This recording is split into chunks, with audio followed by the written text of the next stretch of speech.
think about? Great career as Generation X filmmaker. Tremendously important. And what do you think about this event? We think it's just wonderful so far. It's just begun. Things are really looking up.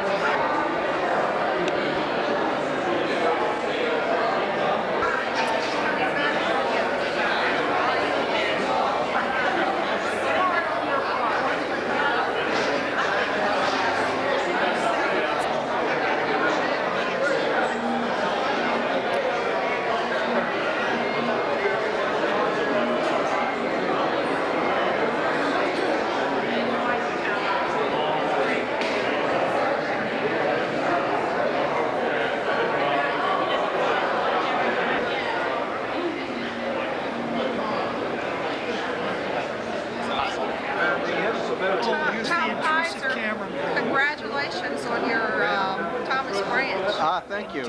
But I don't know that should be in the record. This is an archival tape. Will we remembered like this forever? I never knew when I should graduate. I started in class of 47.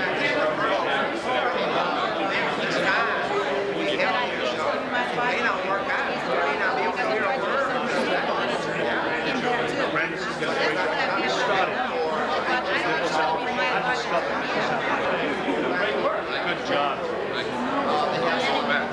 We just had the rest of the committee want to leave. I personally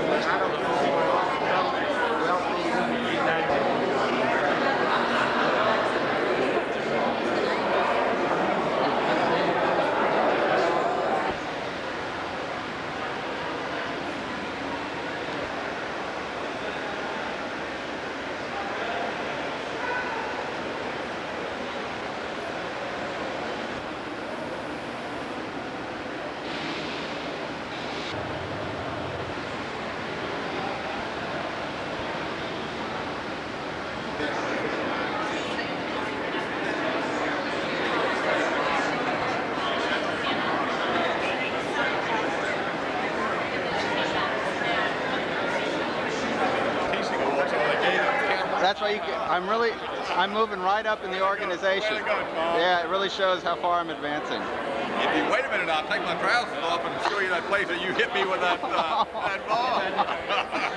Now this is archival footage, Ira.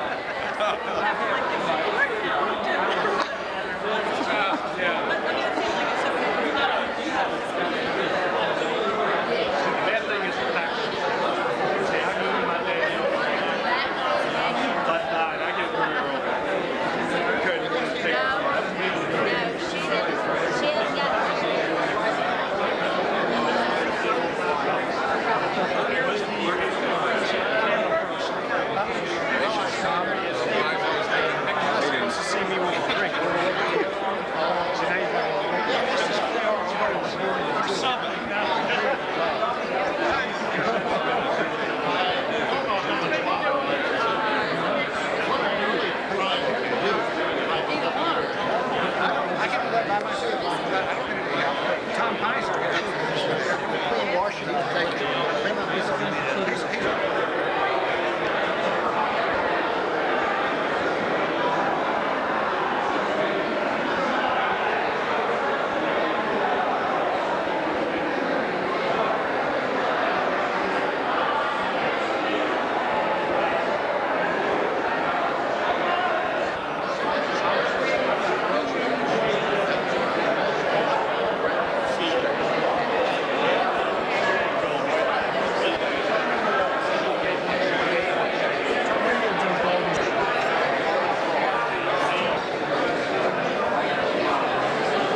consented, after he's finished his dessert, to give us a short history of the Phi Beta Kappa chapter here at Randolph-Macon.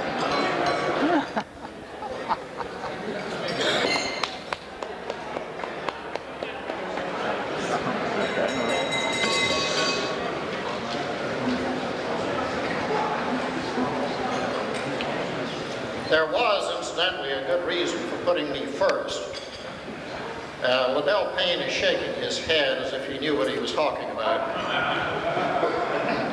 But the point is that the real meat of the occasion is to come later. So it was assumed that if I went first, you would not leave out of respect for the two speakers at a later time. I've been asked to say a few words, and I mean that quite literally, about the history of this chapter. And so, since Phi Beta Kappa on any particular college campus is so much intertwined with the history of Phi Beta Kappa itself, I hope you will pardon me if I say a few things which have to do with the general history of the organization. Amid much ceremony and elaborate preparations, a section of a chapter of the United Chapters of Phi Beta Kappa was established on the Randolph-Macon College campus on May the 3rd, 1923. The members constituted a section of Virginia Delta, which had been established at Randolph-Macon Women's College in 1917. To my knowledge, and we have the General Secretary of Phi Beta Kappa here, whom I shall introduce later, and who may question my facts, but to my knowledge, Randolph-Macon in Ashland was one of 8 institutions which were chartered first as a section and later, in all but one case, as a separate chapter with its own charter. The origin of sections arose during the 1895 National Council meeting when Barnard College petitioned for the establishment of a chapter. The petition was denied, quote, on the grounds that granting it would be in effect the erection of 2 chapters in one institution, unquote. The precedent cited was the earlier decision of the Alpha of Rhode Island, which established a section at Pembroke, the affiliated women's college. The decision at Brown University was unilateral, but it became the established policy of the United Chapters of Phi Beta Kappa at the 5th National Council. There is no mention in Oscar Voorhees' summary. Incidentally, I should say that Oscar Voorhees was the first historian of Phi Beta Kappa and the first national secretary. There is no mention in Voorhees' summary of the 1922 council meeting of the creation of a section at Randolph-Macon College. Although the record of the 1937 council notes that a separate chapter was to be established at our institution. Not until 1937 did the Constitution and bylaws of the United Chapters contain a provision for the establishment of new sections requiring a recommendation from the Committee on Qualifications, similar to the examination to new chapters. At the present time, there are still 2 sections sheltered by Columbia and 2 sections sheltered by Rutgers. Now, not to prolong the subject of sections, but a somewhat comic situation arose in 1910 when Harvard refused to take any responsibility for establishing a branch, and I've got in quotation section, question mark, at Radcliffe. Because the women's college, they said, was, quote, not an integral part of Harvard University. I can't imagine the Radcliffe students taking that very kindly. A proposal in a later council meeting to grant a charter to Radcliffe provoked a great deal of discussion until a facsimile of the Harvard chapter charter, dated December 4th, 1779, was introduced to the discussion. It stated that the members of the Harvard chapter were to be gentlemen. Since it appeared to be incontestable that Radcliffe students could not qualify as gentlemen, a charter was approved. By the time the future chapter at Randolph-Macon College became a section, Phi Beta Kappa was already nearly a century and a half old. Although it had had a checkered history, and it is somewhat of a miracle that the organization still exists. Founded at the College of William and Mary in 1776, it was the brainchild of a 15-year-old student named John Heath, who made up for his lack of years by excelling in Greek and Latin. Along with 4 other serious students, the initial meeting took place on December 5th, and the name given to the fledgling association was not Phi Beta Kappa, but Societas Philosophiae, translated either as Philosophical Society or Society of Lovers of Learning. The Greek motto which they took was, in Greek, Philosophia Biou Kybernetes, philosophy or love of wisdom as the guide of life. Now there is a story which is still current and is kept alive in our initiation rites, that the initial meeting was held in the Apollo room of one of the taverns in Williamsburg. And that seems a little unlikely because the Apollo room was a place for conviviality, and these, after all, were serious students. So there may be some inaccuracy, Pat, in the way this comes out. The medal bore the letters SP on one side and the initials Phi Beta Kappa on the other, with an index finger pointed at 3 stars for friendship, morality, and literature. That really has not changed much. In time, the motto became the name and was pronounced not as we would think it was, but as Phi Beta Kappa. And those of you who remember Stanford Webb may remember that that was the way he persisted in pronouncing it. The new society adopted a vow of secrecy, a practice not discontinued until the anti-Masonic agitation of the early 19th century. In keeping with the serious intent of the group, weighty questions were sometimes debated, such as whether Brutus was justifiable in killing Caesar. In a lighter mode, one debate topic discussed whether polygamy is a dictate of nature or not. So it was really a debating society, a forensic society in its early days. After initial expansion limited to New England until 1817, by 1825 there were only 5 chapters, and even by the time of the Civil War, a mere 16 chapters were in existence. Not until 1851 was there a southern chapter, the University of Alabama, and that chapter suspended operations from 1861 to 1912. In 1837, the northern chapters received an application from Hampden-Sydney College. We have a representative here from Hampden-Sydney tonight, I know. But the request was denied on the grounds that it lacked sufficient funding, and there were other, quote, untoward circumstances, unquote. Hampden-Sydney had to wait until 1949 to receive a charter. The perpetually difficult questions of granting charters and determining standards for election were settled to a large extent by the creation of the United Chapters of Phi Beta Kappa in the 1880s.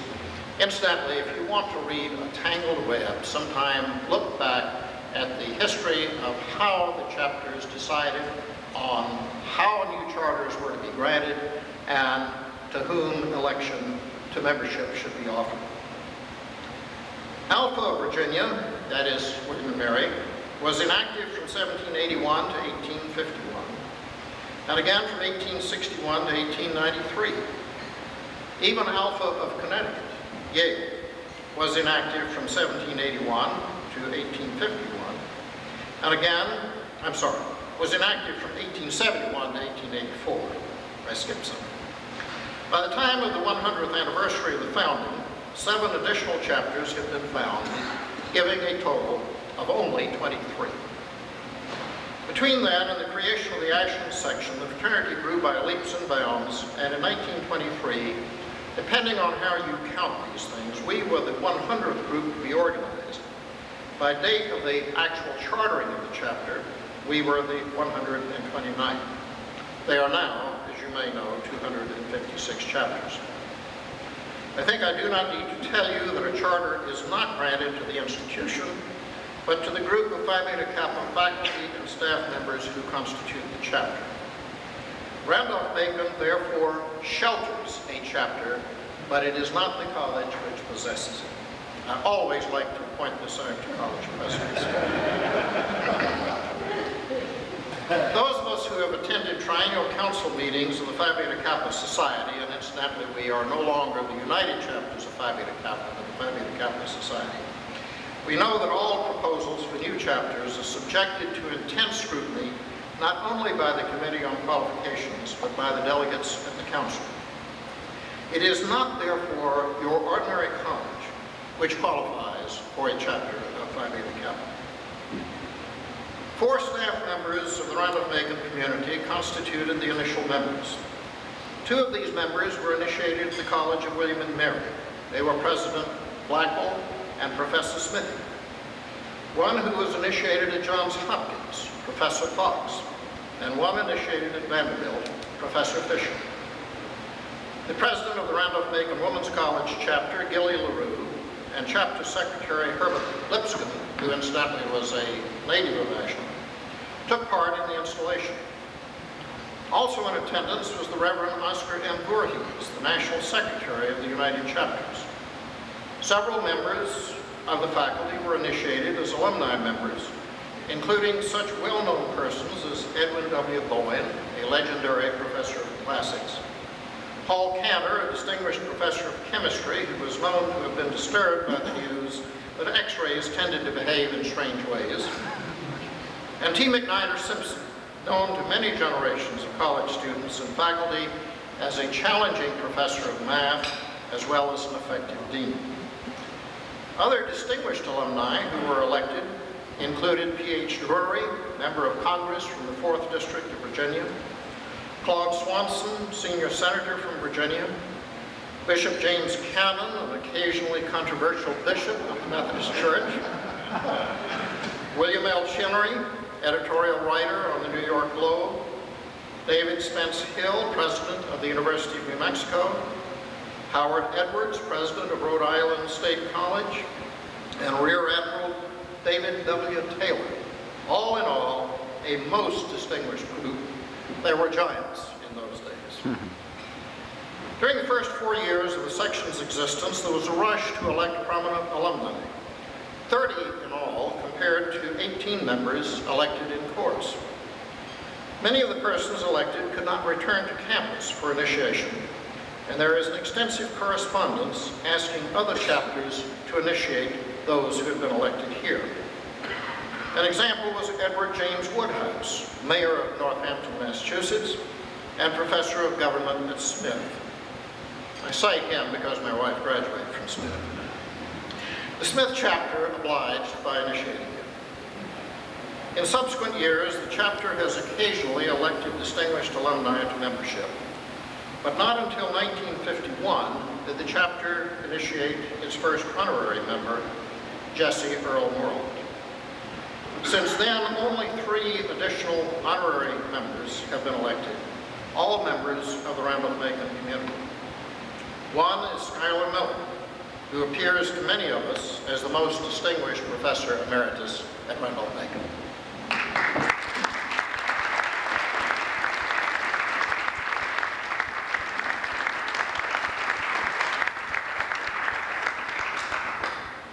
Merrill Munyon, who served as a patron for the Washington Literary Society, and most recently, Liddell Payne, immediate past president.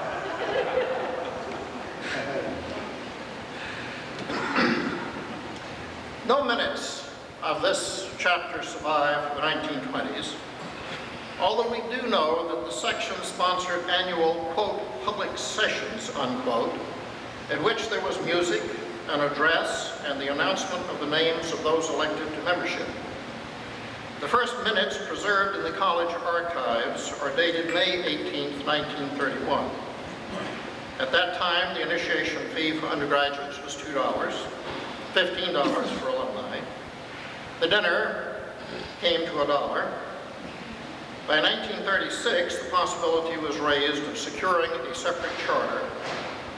That hope was realized in 1938 when President Theodore Jack of Randolph-Macon Women's College installed Zeta of Virginia. Judging by the matter-of-fact minutes, comparatively few items of discord plagued the chapter. The election of women apparently was never an issue. An alumna was elected in 1930, and the first woman elected in course was initiated in 1934. After all, women had been elected in other chapters since 1875. Richard Current notes, and Richard Current is the most recent historian of Phi Beta Kappa. Richard Current notes that by the time of World War I, Phi Beta Kappa leaders were concerned lest women overrun the organization. My own observation is that since the beginning of coeducation at Randolph-Macon, the only threat has been to the male intellectual ego if women outnumber the men in the annual initiation. In 1942, the chapter decided to hold the initiation in Ashland and then to join the University of Richmond chapter and the Richmond Phi Beta Kappa Association for a formal dinner at the Jefferson Hotel. That practice was suspended in September 1943 when the secretary cited a heavy faculty load because of the presence of the Army Specialized Training Unit on campus and the existence of what the minutes refer to as, quote, disturbing factors, unquote. I suspect that might have been World War II. There was to be no dinner and no address. Besides, the number of graduates was dwindling because of the war. There were only 2 initiates in September 1943, 1 in January 1944, and 2 in December 1944. The 2 Phi Beta Kappa initiates in December also happened to be the only 2 graduates, according to the faculty secretary.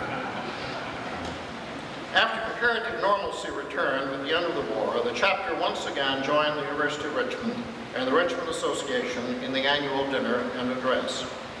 That practice apparently ended in 1952, and since that date, initiations, dinners, and the annual address have been held either on campus or at a local restaurant. Professor Joseph B. Haley, known to some of you as Joe Boy, was widely known for his wit, always referred to the planning committee for that event as the Beefsteak Committee. Beginning in 1957, it was decided to invite Phi Beta Kappa alumni from Richmond and Ashland to attend the annual initiation, dinner, and address. Today, the practice is to invite parents as well as friends to the annual event. As noted earlier, there is no reason for secrecy, since the anti-Masonic agitation of the early 19th century helped to bring about abandonment of the ritual of Phi Beta Kappa. Not the abandonment, but abandonment of mystery. Although plans for the 25th anniversary here never materialized, the 50th anniversary of this charter was observed by a dinner at the Holiday Inn, and that was followed by an address in the Fitzgerald Room, delivered by Lambeth Clark, then president of Virginia Wesleyan College, and the sole initiate here in 1944. In 1980, the chapter joined in celebrating the college's 150th anniversary with an address by Catherine Sims, then the vice president of the United Chapters of Phi Beta Kappa. Presidents of the local chapter come and go, but it should be noted that most chapter secretaries continue in office for many years. Only 9 secretaries have served here since 1923. The champion is Robert Epps Jones, class of 1930, who served for 18 years. 2 other secretaries served for 16 and 17 years, respectively.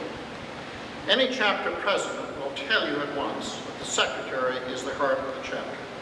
And this chapter is especially fortunate to have as its current secretary Patricia Dementi, and we've already recognized Penn.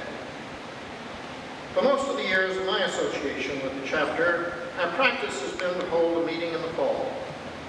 This meeting, for many years, held in the home of the current chapter president, featured a scholarly paper read by one of the members.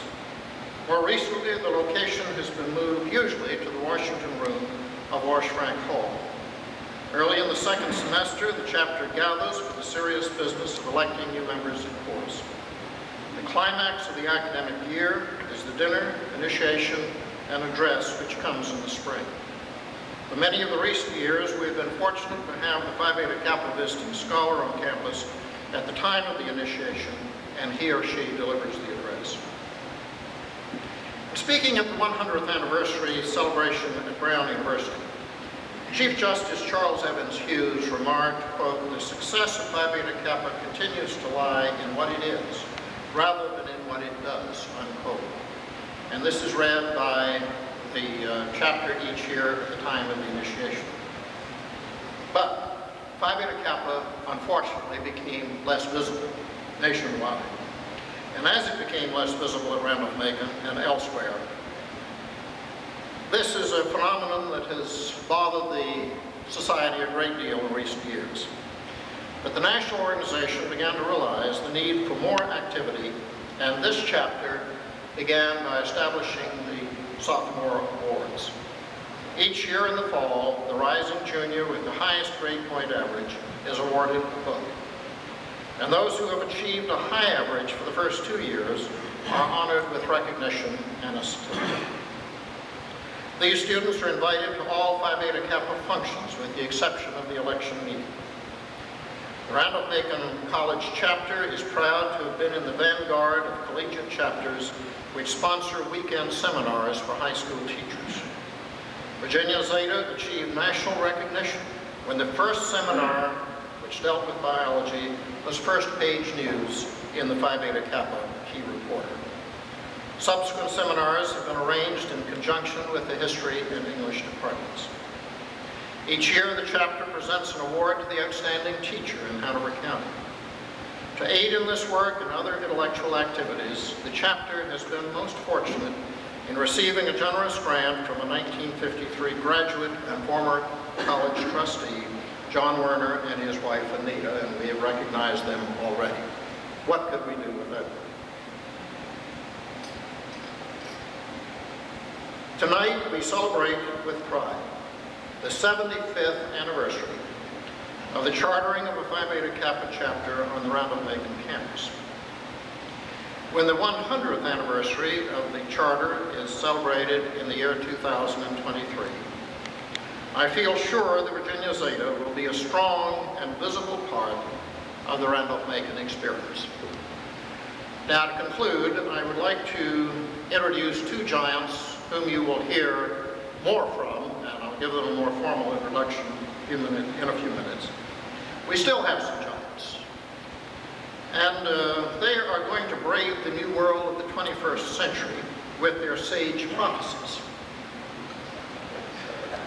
Both seers are Phi Beta Kappa graduates of Randolph-Macon, one in the class of 1949 and the other in the class of 1961.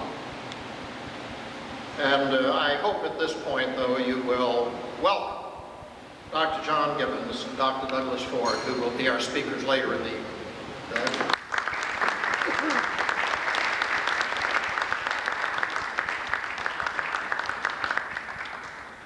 And that, ladies and gentlemen, concludes the history of Phi Beta Kappa at Randolph-Macon.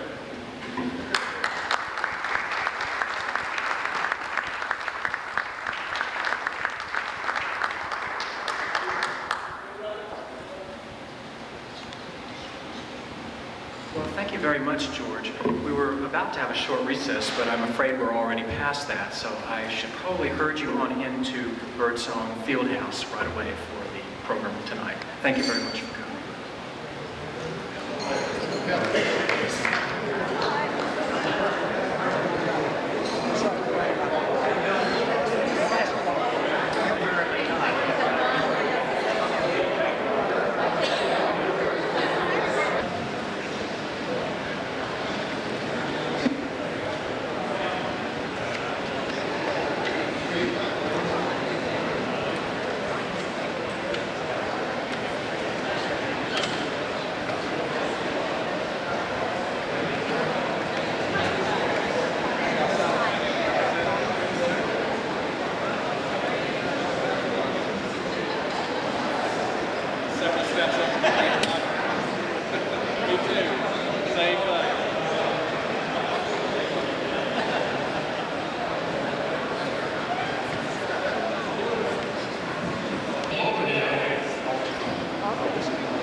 When I was asked to chair this session, I was asked if I knew either of the two speakers.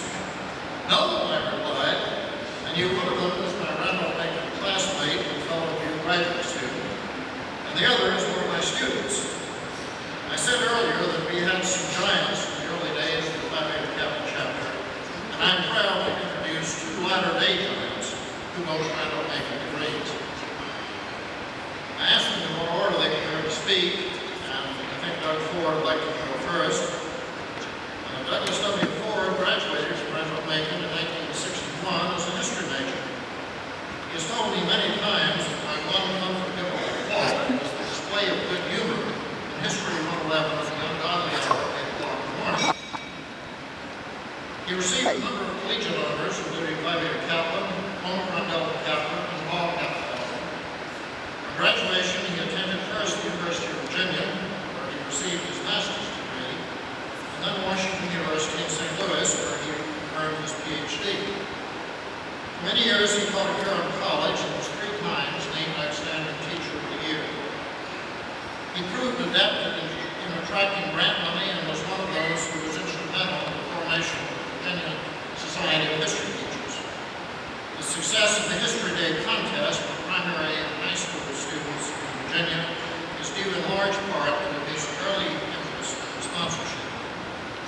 He left Ferrum in 1985 to become a program officer for the National Endowment for the Humanities. In 1989, he became the secretary of Phi Beta Kappa, a position which, in effect, is that of chief of staff officer. His duties in that office are legion. I might add that in all of these positions, Ferrum, National Endowment, Phi Beta Kappa, he has managed to intrude extensively on my time and energies. By increasing my workload, he has gained adequate revenge for my display of good humor at an early class hour. If he has managed to induce others to volunteer as many hours as I have been drafted into, then he has succeeded in securing much-needed assistance in various activities. His publications, in spite of all these calls on his time, have been numerous. In recognition of his contributions to the scholarly world, he was awarded the honorary degree of Doctor of Humane Letters by Randolph-Macon in 1991. Now I'll introduce our second speaker at this point, so there will be no interruption in between. Our second speaker is John H. Gibbons, better known to most of us as Jack, who also achieved Phi Beta Kappa and Omicron Delta Kappa honors while at Randolph-Macon, along with membership of Phi Beta Phi. He majored in chemistry and was active as a football player and legal advisor. Following graduation, he earned graduate work at the university, where he earned a PhD in physics in 1954. In that same year, he joined the staff at Oak Ridge, Tennessee as a nuclear physicist, geophysicist. In 1973, he was asked to establish the Energy Conservation Office in Washington, D.C., and has remained in the nation's capital ever since, except for a stint from 1974 to 1979 when he taught at the University of Tennessee. His positions in Washington have been so numerous that I will not try to catalog all of them here. In 1979, he became the director of the Office of Technology Assessment in the United States Congress. This office was in somewhat parlous condition when he took over, and he is credited with restoring its effectiveness and ability to deal with major issues. In 1993, he was appointed by President Clinton to be the director of the Office of Science and Technology Policy, as well as science advisor to the President of the United States, a position which he held until his recent retirement. You may feel a certain sense of neglect because I believe he has been overlooked and has yet to be served with a subpoena from the Starr investigation. Dr. Gibbons has been the recipient of a number of honors, and I will mention here only the Officer's Cross Order of Merit from the Federal Republic of Germany, an indication that his contributions are recognized internationally. He is a fellow of the American Association for the Advancement of Science and of the American Physical Society. He has served as alma mater well since graduation, having chaired the Board of Associates from 1980 to 1983, and he was a trustee of the college from 1977 to 1979. A grateful alma mater conferred the honorary degree of Doctor of Science in 1977. Please welcome then first Dr. Douglas Ford, Secretary of Fabio Kappa.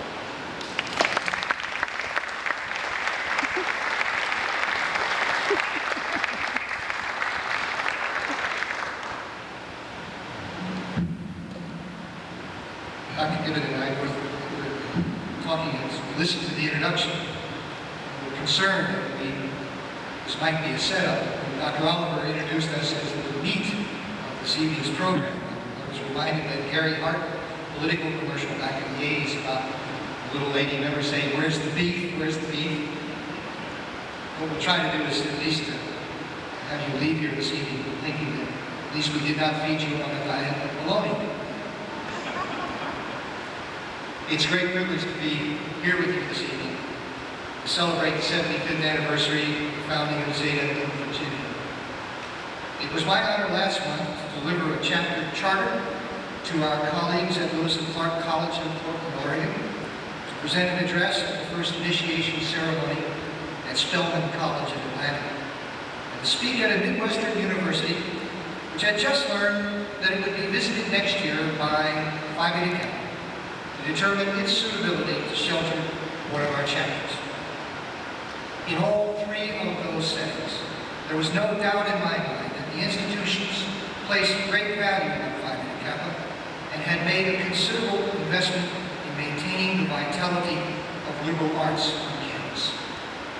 The fact that Randolph-Macon has gone to such lengths to mark today's anniversary testifies to this venerable institution's enduring commitment to liberal education.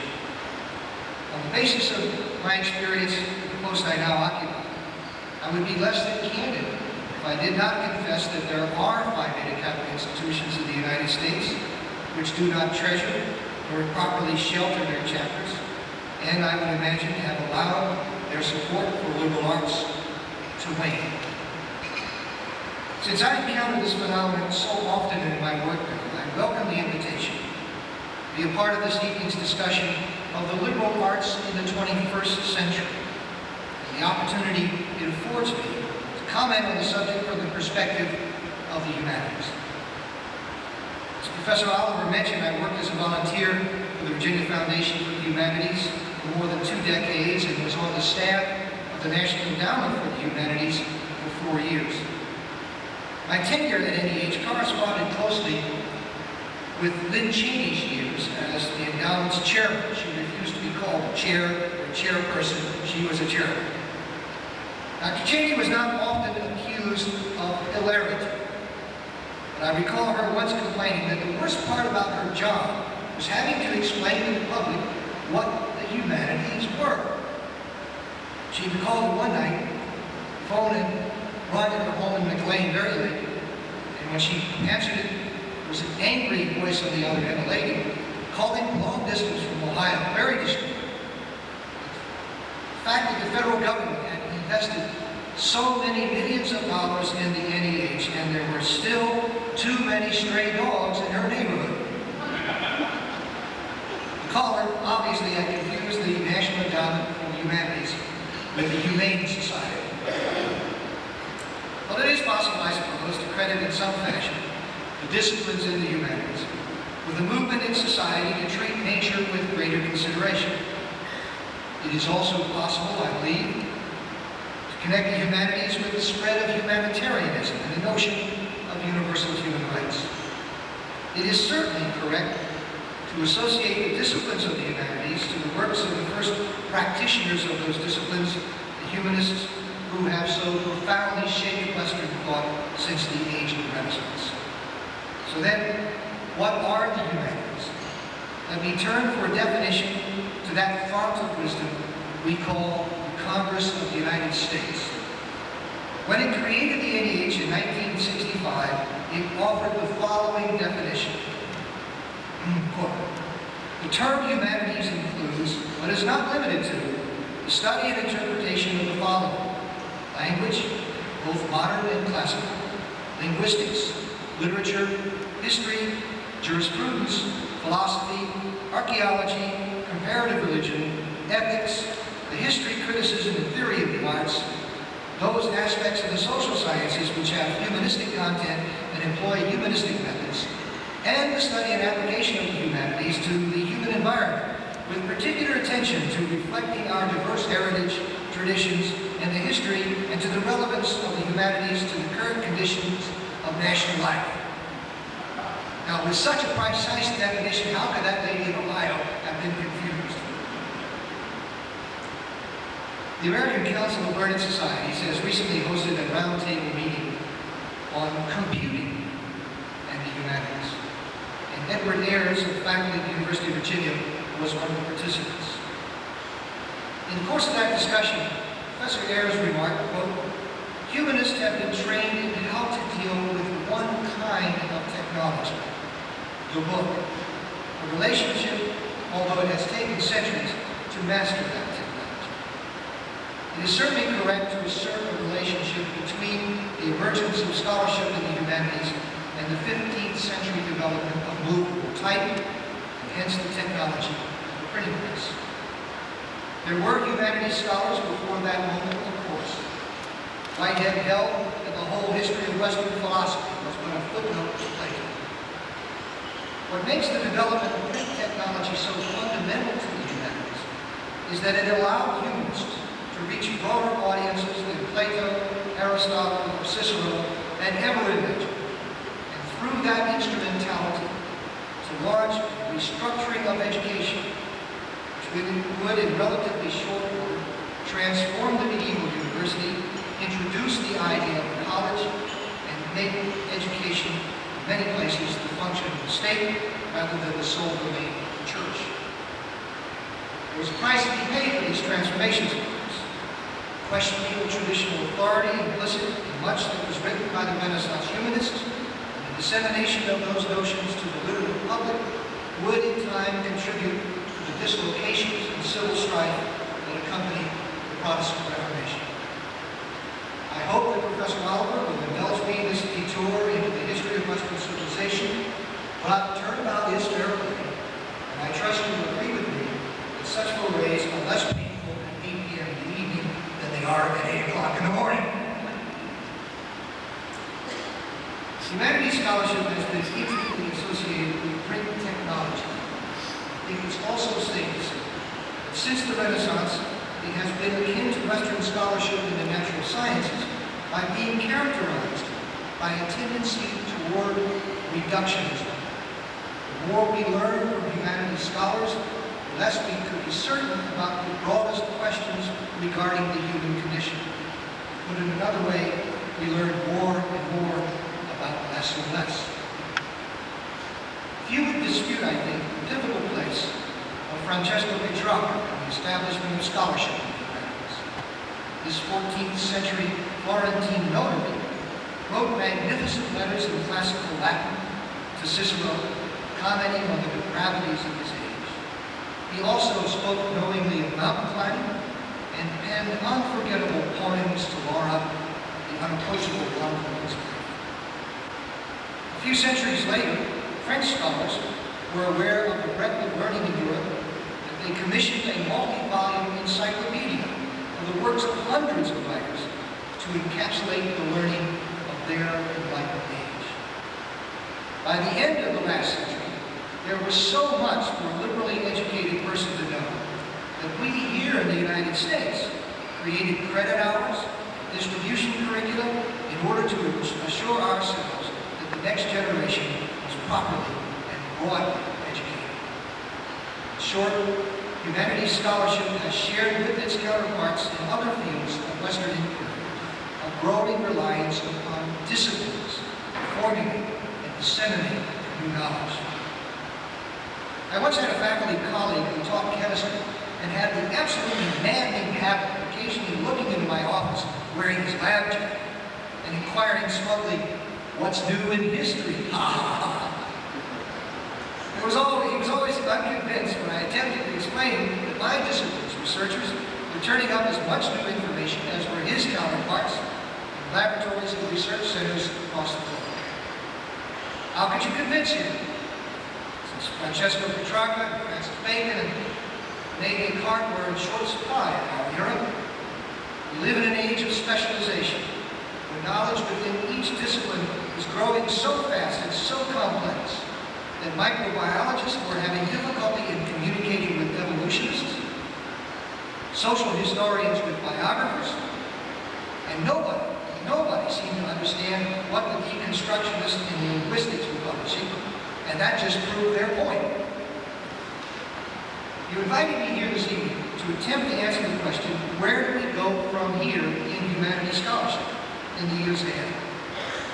If you will permit me for a moment to narrow the scope of that question to what will be the immediate public policy approach toward humanities scholarship, I can answer with some certainty, since I met on Tuesday with Dr. William Ferris, the newly appointed chairman of the National Endowment for the Humanities. It is his opinion that humanities scholarship must become more accessible to the public, and that scholars in those disciplines must make every effort to break out of the academic ghettos to which they have been assigned or to which they have assigned themselves, share with the public the insights they have gained from their careers of research. He is especially concerned with the situation which confronts the teachers in our public schools, noting that we have won the Cold War. It appears that we may be on the verge of defeating cancer and seem at the same time to be losing the battle for the minds and the spirit of the next generation of Americans in our schools. You heard earlier this evening, several years ago, Zeta of Virginia helped me in an experiment we were attempting from Phi Beta Kappa's national office. We were seeking ways to relate the resources of our venerable society to the needs of Virginia's public schools. Zeta chapter, along with the chapters at Hampton, Sydney, and the University of Richmond, attempted to sponsor weekend institutes for secondary school teachers on content areas in which they might need assistance. Randall Macon chapter did especially well in this venture. As you mentioned, Robert mentioned, all of this was recorded on the front page of Key Report. That tentative beginning is now burgeoning into a major collaborative program with the National Honor Society, which may become an annual joint venture between the two organizations involving thousands of the nation's brightest students. I hope the folks at Zeta Chapter, Hampton, Sydney, and the University of Richmond will accept a certain amount of credit as they see this program unfold across the United States in the months ahead. Thanks so much to all of you for your initiative, your concern, and your imagination. If we may assume that humanities scholarship in the next century will play a more active role in informing civic life, what other prognostications might we venture? One doesn't have to be a member of Phi Beta Kappa or a rocket scientist or a Randolph-Macon graduate to know that what we now call computer technology will have an even greater impact upon humanities scholarship than it already has. Every scholar of my generation will be able to tell you about his or her epiphany when it comes to computer-based research. Mine, I'll admit, came late. It was in the early 1980s, and I had a research grant at the University of Kentucky to delve into the works of a minor Spanish poet. Prior to that time, when I was beginning a scholarly project, I would travel to Charlottesville and spend days in Albany Library poring through voluminous historical abstracts to see what was in print about the topic I was exploring. At Kentucky, we were invited to use something called a database. And I recall walking tentatively up to a young Pakistani woman in the Special Collections Department and asking about it. 2 minutes later, I had in my hands a printout of information on Dionisio Riguero that would have taken me months to develop by my earlier research practices. It dawned on me then that the nature of scholarship in my field and any related to it had been radically and irretrievably altered. Let me share with you a few other observations on this subject which emerged in the ACLS's roundtable on computing and the humanities. Willard McCartney, King's College in London, used the occasion to maintain, quote, students come to us with the computer in their mental vocabulary as a kind of model for how thinking takes place.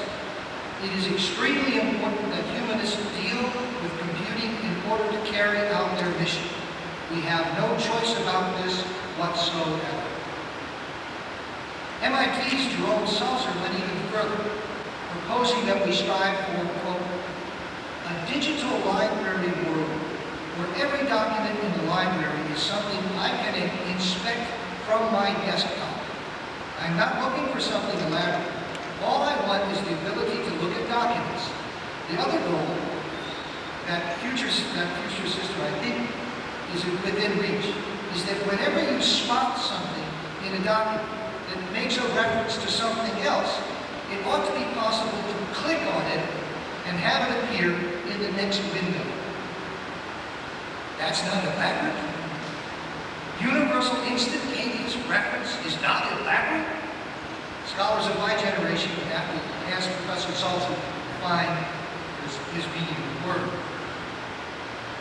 There was one other reference I wish to share with you from that ACLS roundtable.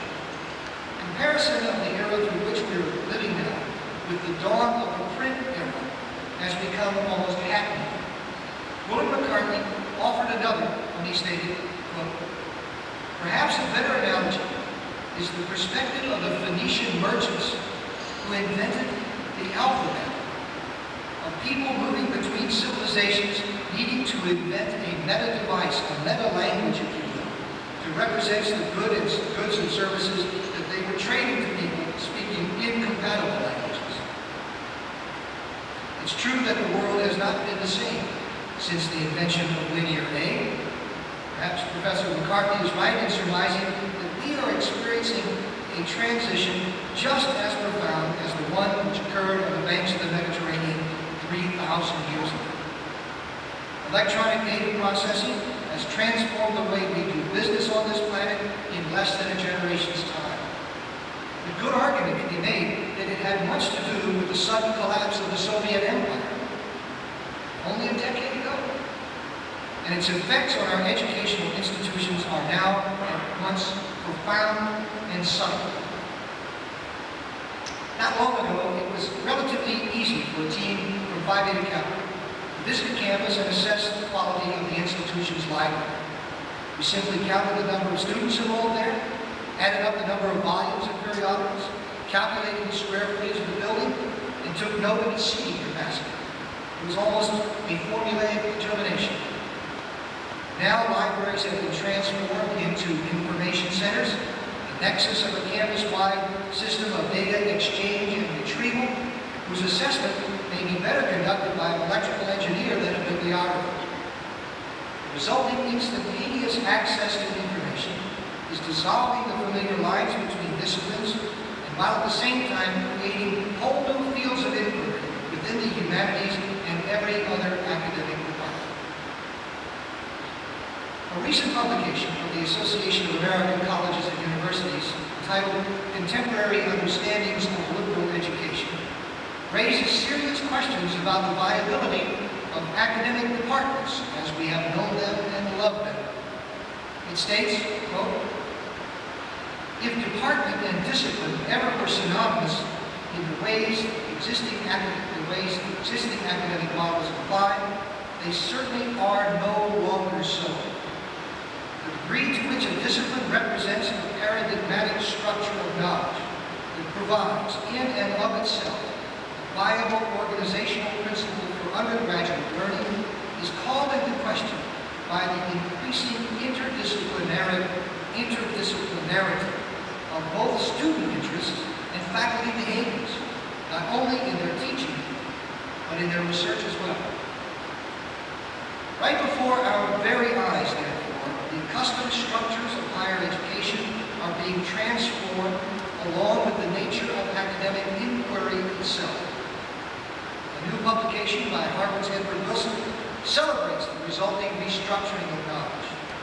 Entitled Consilience, Professor Wilson contends that disciplinary integration is being achieved in the sciences, but then the social sciences and the humanities have lagged far behind and remain aloof from the integration movement. He calls upon his colleagues in these less quantitative fields to abandon their reductionist ways and recapture the Enlightenment's vision of a grand union of knowledge built upon a universal set of values. Such a bold undertaking may become a theme of humanities scholarship in the next century, but I find at least one aspect of this transformation of the academic enterprise to be profoundly troubling. It goes under the name of distance learning. There are already a number of Phi Beta Kappa institutions which use the computer technology to offer their students cyberspace classes which lead toward the baccalaureate degree. For the moment, we think we are safe in stating that those degrees are in specialized pre-professional programs and not in the liberal arts. I have no doubt, however, that sometime in the next few days, weeks, or months, I will learn that one of our chapters has elected a cyberspace student. Southern governors, Western governors, many state legislatures are already keen on this technology. Here is a commodity, if you will, higher education, which is demonstrably essential to the nation's economic well-being and to the financial vitality of individuals and families. That same commodity is becoming increasingly expensive, and unless some remedy is found, access to higher education will become a source of serious social conflict in the United States. Hence, the appeal of distance learning. The pressing question for us at Phi Beta Kappa, for liberal arts institutions everywhere, and for the humanities, is how essential is the residential undergraduate experience to liberal learning. May I have its equivalent by spending my time in front of a computer screen instead of in a classroom or residence hall? It is possible that that question will be answered even before the 21st century begins.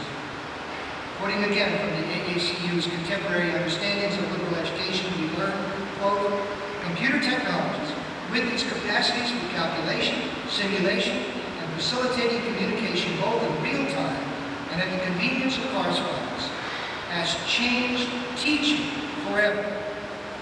Presentational teaching, as the quintessential activity of the college professor, is retreating before a growing emphasis on the centrality of the student as learner. I think there's enough evidence from these few sources to conclude that in the 21st century, the entire nature of the higher education enterprise, much less scholarship in the humanities, will undergo fundamental alterations which will make it unrecognizable to the denizens of the 20th century.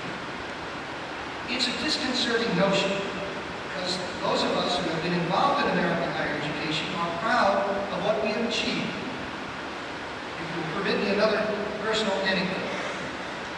I vividly recall the autumn morning in the first semester of my freshman year where one of the greatest presentational professors I ever met, Scott Miller, walked into geology class with a grim face, as is someone here in Ashland had died. He announced that morning that the Soviet Union had just launched an Earth-orbiting satellite, that it was scooting in space over our heads at that very moment, and that there was nothing the United States could do to stop it. And I remember him saying, unless we become very serious about higher education in this country, we're all going to be obliged to learn Russian. Rather than when that happened, I studied very hard. Well, we got serious about higher education, and in the course of the next generation, creating the most celebrated and admired engine for research and public instruction that has ever existed on this planet. And now, we have to question it.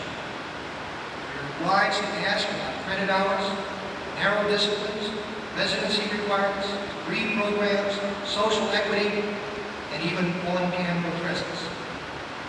Please forgive my generation of educators for being a bit defensive about these developments, especially in the humanities. There are some even more disturbing what next questions we need to pose about humanities scholarship in the 21st century. I doubt, for example, that we can assume that the current hegemony of American power and ideas will last forever. We really do live in an extraordinary nation and an extraordinary time in its history. The English, the Spanish, the Africans, and all the rest who compose the earliest immigrant population in this continent would really have had to have been inept not to have created economic and therefore political power out of harvesting the wilderness they found.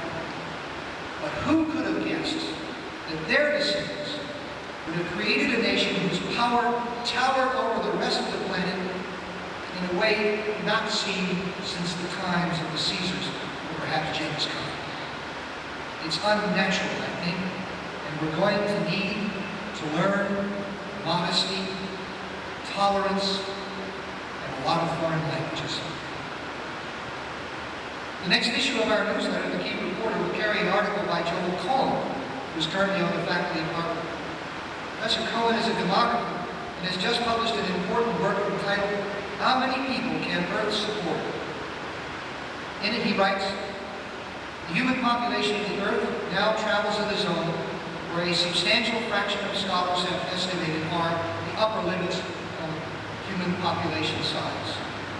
The possibility must be considered seriously that the number of people on Earth has reached or will reach within the next half century the maximum number the Earth can support in modes of life that we and our children and their children will choose to follow. Through technology, we are creating a global village. At the same time, it seems we are creating problems which can only be addressed and must be addressed globally. Regarding the future of scholarship in the humanities, I note with interest that Professor Cohen connected the population crisis he foresees with modes of life that we and our children and their children will choose to follow. The issue is not then only the question of demographics. Its resolution involves considerations concerning the quality of life. That subject is now and always has been central to the humanities.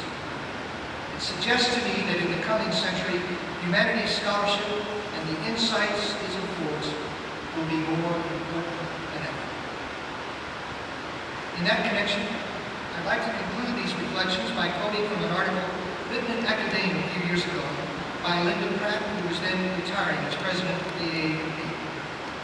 She began by quoting these memorable lines from the poet William Carlos Williams, who wrote, "It is difficult to get the news from poems, yet men die miserably every day for the lack of what is found here."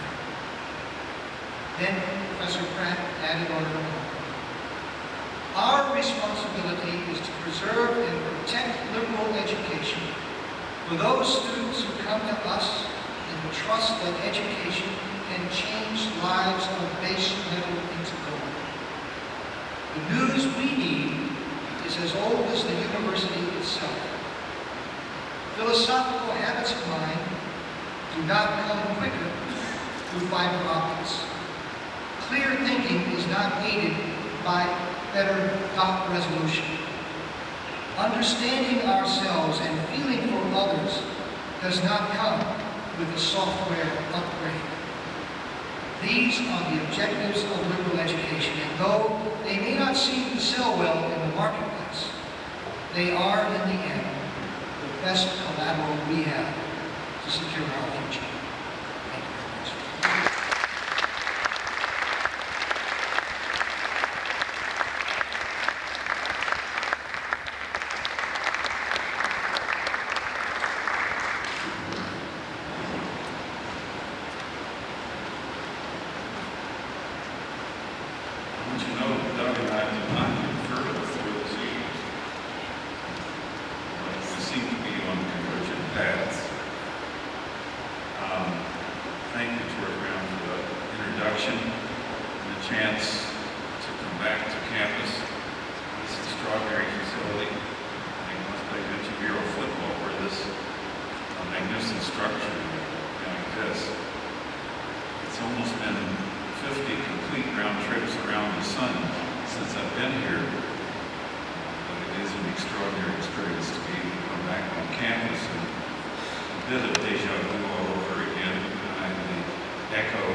So many figures